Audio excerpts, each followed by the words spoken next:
So in this video हम section 3 cover कर रहे हैं। सेक्शन 3 जनरल डिज़ाइन रिक्वायरमेंट्स के ऊपर है। तो जनरल डिज़ाइन रिक्वायरमेंट्स में क्या है हमारा, सबसे पहले ये देख लेना, पेज नंबर 15 से स्टार्ट है ये।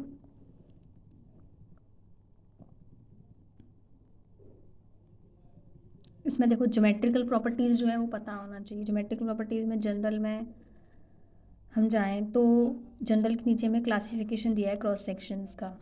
तो देखो क्लासिफिकेशन जो दे रखा है, कैसे कैसे दे रखा है, plastic, compact, semi compact and cylinder, ये 4 क्लासिफिकेशन हैं। तो पता होना चाहिए, वाइवा में भी पूछे जा सकते हैं और वैसे ही यूज़ होते हैं ये।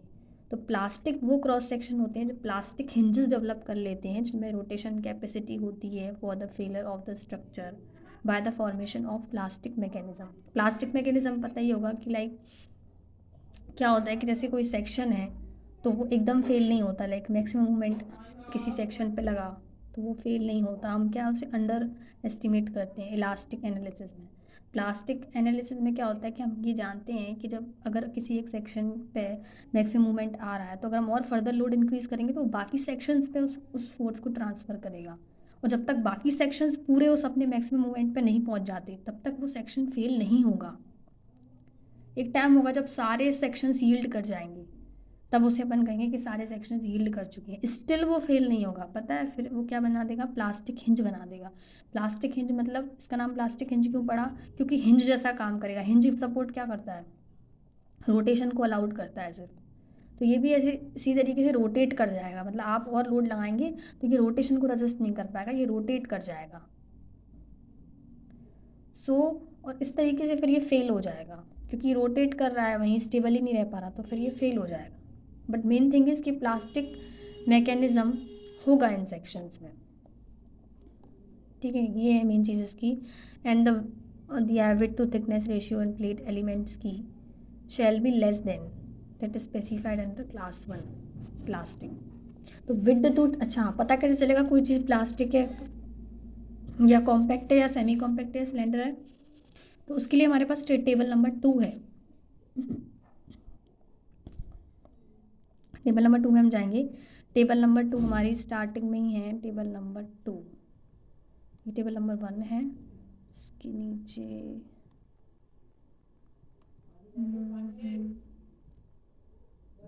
ये रही टेबल नंबर 2। तो टेबल नंबर 2 जो है इसमें तुम्हें प्रॉपर, क्योंकि कोई चीज़ प्लास्टिक है या सेमी कॉम्पैक्ट है या कॉम्पैक्ट है या सिलेंडर है कैसे पता चलेगा, तो इसके लिए तुम्हें width to thickness ratio table number 2 ध्यान रखना है। इसमें तुम्हें limiting width to thickness ratio दे रखे हैं। तो जब आप width to thickness ratio check करेंगे, इसमें ये दे रखे हैं रेशियोज B/TF, D/TW, है ना।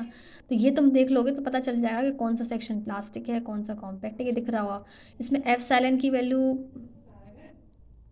इसमें एफ साइलन की वैल्यू भी डिफाइंड रहती है कि क्या होती है, वो आगे आएगी। तो ये तुम्हारा अगर है इतना है तो इसका मतलब वो इस क्लास में है, वो ये है वो ये है वो ये है। तो ये टेबल नंबर 2 ध्यान रखना, पेज नंबर 18, ठीक है। इसके बाद तुम्हारा दूसरा है हमारा सेमी कॉम्पैक्ट। तो सेमी कॉम्पैक्ट में क्या होता है कि कॉम्पैक्ट है, सॉरी क्लास 2 जो है वो कॉम्पैक्ट है, then semi compact and cylinder, S last में एस है, ठीक है। तो कॉम्पैक्ट में क्या होता है, क्रॉस सेक्शंस वो होते हैं जो plastic moment of resistance develop कर लेते हैं।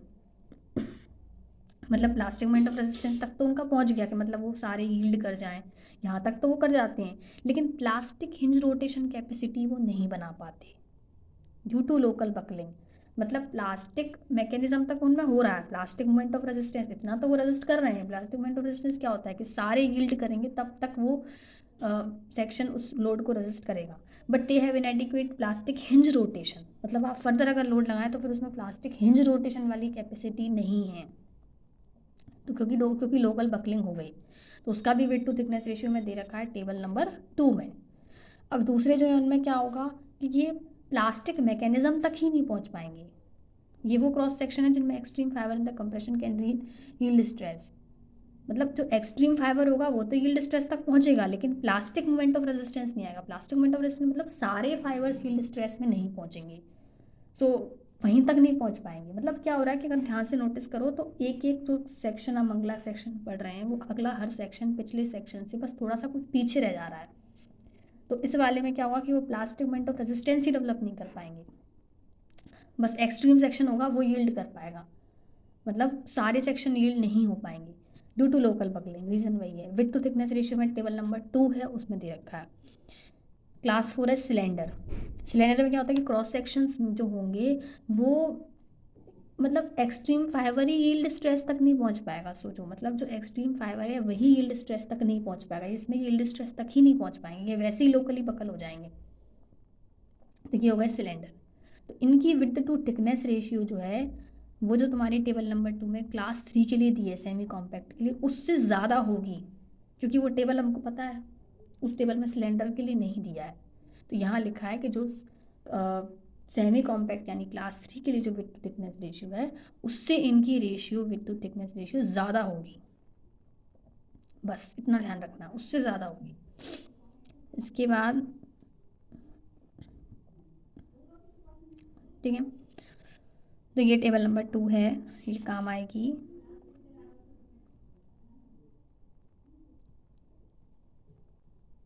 तो हर चीज़ की विड्थ टू थिकनेस रेशियो पता होना, जैसे बिल्टअप सेक्शंस होते हैं, बिल्टअप सेक्शंस वर्ड यूज़ होगा तो उसका भी विड्थ टू थिकनेस रेशियो तुम्हें टेबल नंबर 2 में दे रखा है ना। अच्छा, ये पता होना चाहिए कि बी क्या होता है, बी एफ क्या होता है, टी डब्ल्यू टी एफ ये सब हाइट। देखो इसमें दिख रहा है कि ये डेप्थ है वेब की, ये इतना। बी हाफ उसको बोलते हैं हमेशा, जो फ्लेंज का हाफ है उसे बी कहते हैं, ध्यान रखना। ये एच है और ये तुम्हारी टी डब्ल्यू है जो इस डायरेक्शन में है, सॉरी। और ये तुम्हारी टी एफ है, टी एफ जो तुम्हारी इस डायरेक्शन में है और टी डब्ल्यू है जो तुम्हारी इस डायरेक्शन में, ठीक है। बी जो है तुम्हारी हाफ है, डी तुम्हारा पूरा वेब का जो है हाइट वो है। तो इतना देख लेना, मतलब कि टी डब्ल्यू टी एफ है वर्टिकल डायरेक्शन में थिकनेस, टी डब्ल्यू इस डायरेक्शन में ये डेप्थ है, ये बी हाफ है जो बी दिख रहा है। बी एक बी एफ आएगी आगे वो अलग होगी, तो ये ध्यान रखना है ना। दूसरा ये है कि तुम्हारी ये पता होना चाहिए, तुम्हारा एक 3.8 में मैक्सिमम इफेक्टिव सिलेंडरनेस रेशियो दिया है। ये सारी चीज़ें न्यूमेरिकल में यूज़ होंगी, तो एटलीस्ट कोड हम यूज़ कर सकते हैं, हमारे पास है, लेकिन हमें ये पता होना चाहिए कि कोड में कौन सी जगह कौन सी चीज़ है। तो ये मैक्सिमम इफेक्टिव सिलेंडरनेस रेशियो दे रखी है ये टेबल। इसमें सबकी देखो कंप्रेशन मेंबर आएगा सेक्शन नंबर 7, तो कंप्रेशन मेंबर में हर किसी के लिए तो मैक्सिमम इफेक्टिव सिलेंडरनेस रेशियो जो है पता होना चाहिए 180 होता है, वो यूज़ होगा 180। तो इसमें जितने भी हैं ये सब पता होना चाहिए। दूसरा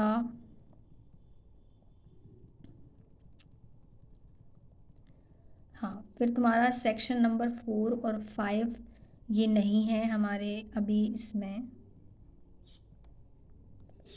या ये नहीं है हमारा। सेक्शन नंबर 6 है, वो प्रीवियस वीडियोस में कवर हो चुका है, डिज़ाइन ऑफ टेंशन मेंबर्स। लेकिन इसमें ये टेबल देख लेना, टेबल नंबर 4 और टेबल नंबर 5 जिसमें पार्शियल सेफ्टी फैक्टर्स दिए हुए हैं। देखो टेबल नंबर 1 है उसमें तुम्हें क्या दे रखा है पता होना। देखो टेबल नंबर 1 में दे रखे हैं तुम्हें यील्ड स्ट्रेस और तुम्हारे जो अल्टीमेट स्ट्रेसेस होते हैं वेरियस ग्रेड्स के लिए वो दे रखे हैं, बोल्ट की हों या वो उनकी हों किसी प्लेट की हों तो दे रखे हैं। लेकिन जो टेबल नंबर 2 है उसमें तुम्हारी limiting width to thickness ratio दे रखे हैं, जो पता होना ही होना चाहिए। Limiting width to thickness ratio तुम्हें कि वो सेक्शन कौन सा है, क्योंकि सेक्शन नंबर 7 जब हमारा कंप्रेशन मेंबर आएगा तो उसमें मैं ये पता होना चाहिए कि वो क्रॉस सेक्शन कौन सा है, वो कॉम्पैक्ट है कि सेमी कॉम्पैक्ट है कि प्लास्टिक है कि सिलेंडर है क्या है। और एक चैप्टर आएगा हमारा जिसमें प्लास्टिक मूवमेंट कैपेसिटी निकालनी रहेगी, तो उसमें सबसे पहले यही चेक करेंगे कि वो प्लास्टिक है कि नहीं है, तो इसलिए ये पता होना चाहिए। दूसरा हमारी जो 3.8 है इफेक्टिव स्लेंडरनेस रेशियो के बारे में जिसमें दिया है वो पता होनी चाहिए। दूसरा हमारी टेबल नंबर 4 और टेबल नंबर 5 है। टेबल नंबर 4 जो है वो तुम्हारे इनके ऊपर है, लोड्स के हिसाब से क्या पार्शियल सेफ्टी फैक्टर लगाना, like dead load live load. तो कौन से लोड के लिए क्रेन लोड, तो इनके लिए तुम्हें कौन सा पार्शियल सेफ्टी फैक्टर लगाना है। लेकिन जो तुम्हारा टेबल नंबर 5 है वो लोड के लिए नहीं है, वो मटेरियल के हिसाब से, मतलब कि मटेरियल क्या है, गामा एम कि लाइक यील्डिंग के लिए है, बकलिंग के लिए, अल्टीमेट स्ट्रेस के लिए, किस चीज़ के लिए कौन सा, वो तुम्हारी टेबल नंबर 5 है, वो मटेरियल के अकॉर्डिंग है। तो ये एक टेबल्स पता होना चाहिए। दूसरा हमारा सेक्शन नंबर 7 पे आ जाते हैं। सेक्शन नंबर 7 तो दिया हमारा आ गया डिज़ाइन ऑफ कंप्रेशन मेंबर्स, जिसके लिए हमको सेक्शन नंबर 3 की ज़रूरत पड़ेगी। तो इसमें ये कह रहे हैं कि जो डिज़ाइन स्ट्रेंथ है बिल्कुल टेंशन मेंबर की तरह है, बट डिफरेंस यहाँ पर आ गया कंप्रेशन है।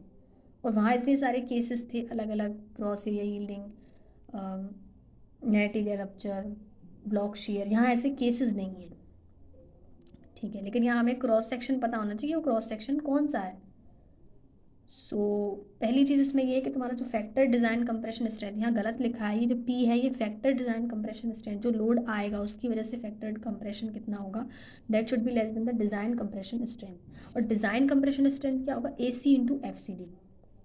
ए सी तुम्हारा जो है, जो तुम्हारा एक इफेक्टिव क्रॉस सेक्शनल एरिया है तुम्हारा, और इफेक्टिव क्रॉस सेक्शनल एरिया क्या है वो भी देख लेते हैं आगे।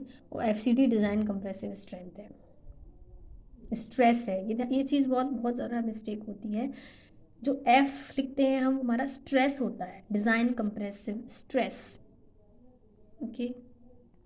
और जो हम पी निकालेंगे ए इंटू एफ करके, वो हमारी स्ट्रेंथ होगी, वो एक फोर्स है। Strength is like a force, उसकी यूनिट्स किलो न्यूटन, न्यूटन ये होगी।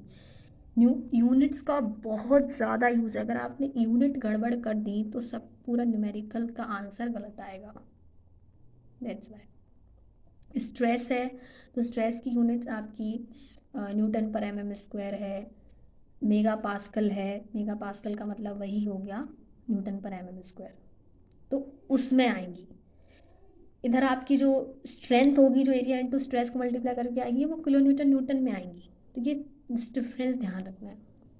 दूसरा ये है कि इसमें एफ सी डी को उन्होंने डिफाइन किया है, ये कुछ भी याद करने की ज़रूरत नहीं, ये सब तुम्हें दिया हुआ है। एफ सी डी को उन्होंने डिफाइन किया है y upon gamma m naught upon ये, जिसमें ये जो ये है साई जो है, साई को डिफाइन किया। साई में लैम्डा और अल्फ़ा क्या है, तो लैम्डा एक non dimensional effective slenderness ratio है, और एफ सी सी क्या है, देन अल्फ़ा इम्परफेक्शन फैक्टर है, काई स्ट्रेस रिडक्शन फैक्टर है, के एल अपॉन आर एक इफेक्टिव स्लैंडरनेस रेशियो है, लैम्डा जो है वो पार्शियल सेफ्टी फैक्टर है फॉर मटेरियल स्ट्रेंथ, ठीक है।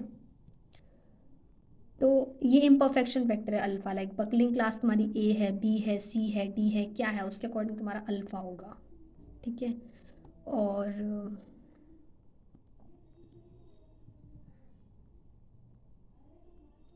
इफेक्टिव लेंथ तुमको पता होना, क्योंकि इस चैप्टर में ये जो तुम्हारा टेंशन मेंबर है, इसमें effective length is the most important thing.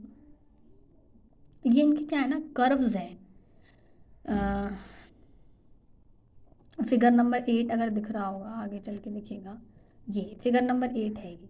तो ये जो फिगर नंबर 8 है, इसमें तुम्हें दिया है कि सबका कर्व कौन सा होगा। अगर तुम्हारी बकलिंग क्लास ए है, बी है, सी है, डी है, तो उनका कर्व क्या बनेगा, वो कर्व बनाया हुआ है इनने, buckling curve, okay fine. So next video में हम इसके आगे और कंटिन्यू करेंगे जितना रह गया है यहाँ से, और थैंक यू।